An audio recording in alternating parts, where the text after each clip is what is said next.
Here's a question for you. Has the U.S. made it too easy for terror suspects to keep their mouths shut during interrogations?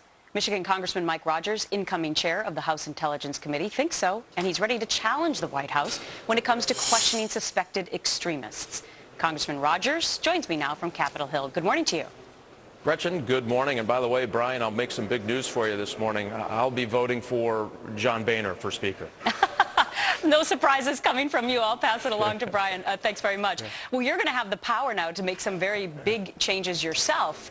What would you do first? What are you going to do first? Well, if you look at, this is the 10th anniversary of 9/11, Gretchen, and we've got to look at everything that has happened in the last 10 years. We've added a lot of bureaucracy to the intelligence community.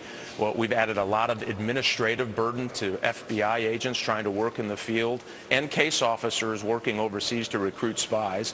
We've made it pretty difficult for interrogators to actually interrogate bad guys to get information. Have we done enough on cyber? So what I'm going to do is, and through the Intelligence Committee, is look at all of those areas. Where are we versus 9/11 where we are today? You know, we've got a horrible problem. We went from need to know to need to share, and that's been a disaster. Right. So we've got a lot of tough questions that we should ask ourselves and challenge the intelligence community and the policies that have been given to them, at least the last couple of years, to get better, to make us safer. And at the end of the day, if we can't answer the question, are we safer because we have terrorist trials in New York City, or we tell the terrorists what we're going to ask them before we get there. Right. If we can't say we're going to be safer, then we ought to do something different. I know that you're by no means supporting torture, but what you're saying is that this Army field manual, I mean, it basically lays it out for the terrorists to know exactly how to outmaneuver us, right? Absolutely. And, you know, in anything you do, you know, in football, they go to great lengths so that you don't know what their playbook is. Exactly. Exactly. And what we've done is given the terrorists our playbook and said, gee, here's how we're going to do it when you get caught. Horrible mistake. And I'm not talking about torture, as you said. I'm talking about not having them understand what's going to happen to them when they come into custody of the United States. One of the things that you've been unhappy with is the president's high-value interrogation group, known as HIG. Now, that's currently under the FBI. You would like to see that go away and give that power to the CIA?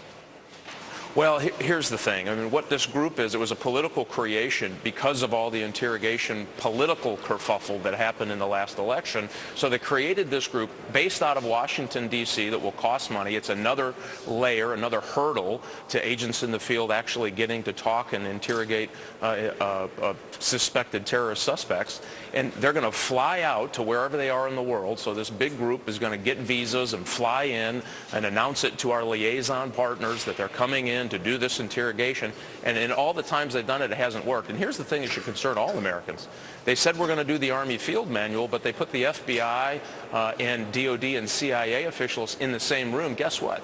The FBI can do things in New York City to gangsters, like telling them their life's going to be pretty rough. I have everybody cooperating against you. You should cooperate with us. The CIA and the DOD, according to the Army field manual, can't do that. Wow. It's actually crazy. It's conflicting. It's confusing. And when that happens, we don't get the information that we need in a timely manner to keep Americans safe. So we ought to have just a tough evaluation of that, Gretchen, and get the policy right so America is safer. Well, changes may be a-coming. You're in charge now. Congressman Mike Rogers, Republican from Michigan. We know how you're voting today when they do the bed check, right? You're going for Boehner. That's it. All right. I'm going for Boehner. I know that's a big surprise to you, Gretchen. All right. Good to see you. Thanks.